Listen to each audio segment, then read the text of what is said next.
This is Motorola Edge 40, and today I would like to show how you can download and install the Opera browser on it.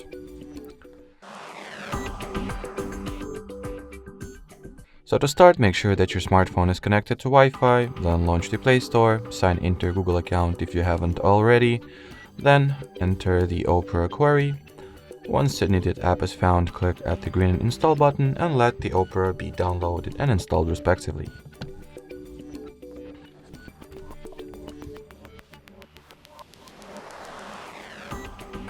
Once the app is ready, you can go ahead and launch it.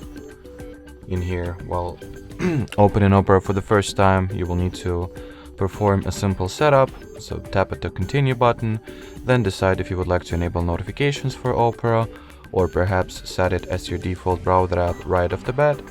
And finally, at this page, you can either customize the data collection preferences or allow Opera to do everything that it asks for and start using the browser. Alrighty, so that'll be it for this video. Thanks for watching and bye bye.